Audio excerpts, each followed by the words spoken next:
आपका ताल्लुक आपके आसपास के लोगों के साथ बहुत ज़्यादा इम्पोर्टेंट है। आप जब उनके साथ कनेक्ट रहते हो तो आप अपने भी स्ट्रेस को चैनलाइज़ करते हो। वो भी ऐसी चीज़ें जो आपको डेली मुतासिर कर रही हैं, ऐसे लोग जो आपको डेली मुतासिर कर रहे हैं, ऐसे दोस्त जो आपको डेली मुतासिर कर रहे हैं, उनसे अपने आप को दूर रखें। जब मैं प्रिकॉशंस की बात करती हूँ तो मैं सिर्फ़ इसकी बात नहीं करती कि आप अपने आप को सिर्फ़ और सिर्फ़ अपने सिक्योर करने के लिए आप स्टेप्स लें। मैं इस चीज़ की भी बात करती हूँ कि 1 साल में अगर आप पिछले साल आप 4 काम कर सकते थे, इस साल आपकी 3 साल करने की कैपेसिटी, लेट इट बी।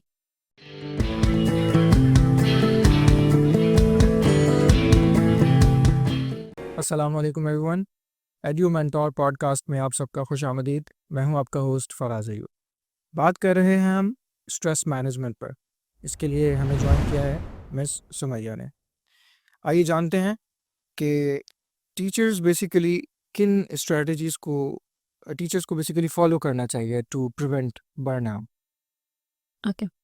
आपने ना एक मैं समझूँगी मिलियन डॉलर क्वेश्चन पूछा है कि टीचर्स को कौन-सी स्ट्रैटेजी यूज़ करनी चाहिए अपने लिए, और ऐसी स्ट्रैटेजी ज़ाहिर है उनकी फैमिली भी है, उनके स्टूडेंट्स भी हैं, उनसे बहुत सारे लोग मुतासिर हैं, ठीक है?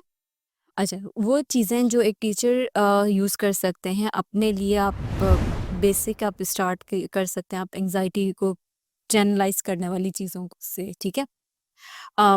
जैसे आपने मेडिटेशन कर ली, जैसे आपने एक्सरसाइज कर ली, आपने अपने कनेक्शंस स्ट्रांग रखे। अच्छा देखिए, सोशल कनेक्शन, सोशल कनेक्टेडनेस बहुत इंपॉर्टेंट चीज़ है, ठीक है? आपका ताल्लुक आपके आसपास के लोगों के साथ बहुत ज़्यादा इम्पोर्टेंट है। आप जब उनके साथ कनेक्ट रहते हो तो आप अपने भी स्ट्रेस को चैनलाइज करते हो, वो भी अपनी बात कहते हैं, और वो एक हेल्दी इन्वायरमेंट होता है, ठीक है?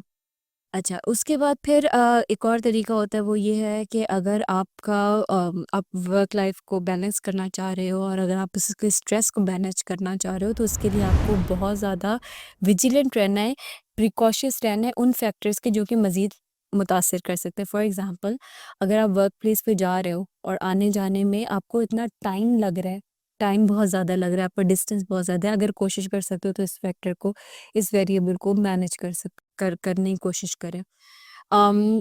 ऐसी चीज़ें जो आपको डेली मुतासिर कर रही हैं, ऐसे लोग जो आपको डेली मुतासिर कर रहे हैं, ऐसे दोस्त जो आपको डेली मुतासिर कर रहे हैं, उनसे अपने आप को दूर रखें। जब मैं प्रिकॉशंस की बात करती हूँ तो मैं सिर्फ़ इसकी बात नहीं करती कि आप अपने आप को सिर्फ़ और सिर्फ़ अपने सिक्योर करने के लिए आप स्टेप्स लें। मैं इस चीज़ की भी बात करती हूँ कि बाज़ औक़ात आप एक टाइम पे 4 काम करते हैं, ठीक है?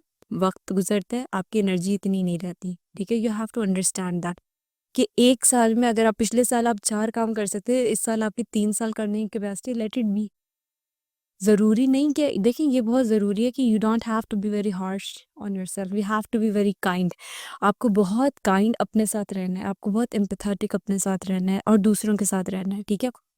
तो जो स्ट्रैटेजीज़ आप यूज़ कर सकते हैं कि आप इनके अलावा आप प्रोफ़ेशनल हेल्प सीक कर सकते हो। ऐसा एनवायरनमेंट जहाँ पे आपको सेफ़ली और कॉन्फिडेंशियलिटी के साथ आपकी बात सुनी जाए, ठीक है? और एज़ अ फैकल्टी आप टीचर होते हुए अपने स्टूडेंट्स को भी वो एनवायरनमेंट दे सकते हैं, ठीक है?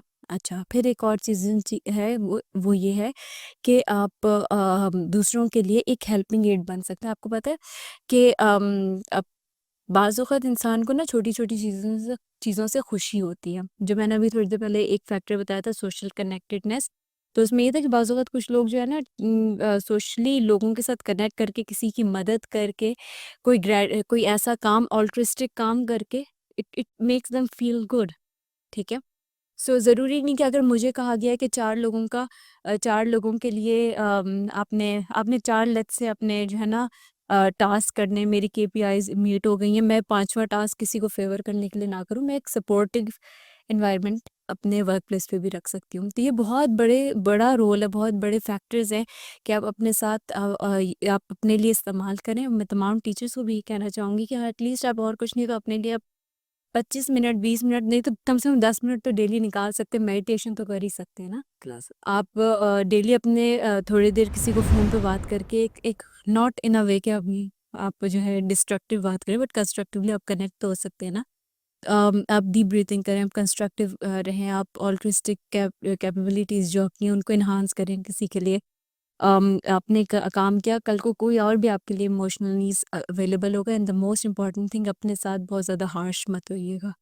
सो these are the few things अगर आप करें तो आप इनके लिए इंशाल्लाह बर्नआउट भी नहीं होगा। ब्रेक्स लें, अपने आप का ख़ास ख्याल रखें, न्यूट्रिशनल लेवल पे, फिज़िकल लेवल पे, मेंटल लेवल पे and of course spiritual level पे। Thank you very much ma'am. So these are few techniques जो टीचर्स को बेसिकली हेल्प आउट करती हैं टू प्रिवेंट बर्नआउट। मज़ीद इंटरेस्टिंग एपिसोड्स के लिए stay tuned. I see you guys in the next episode.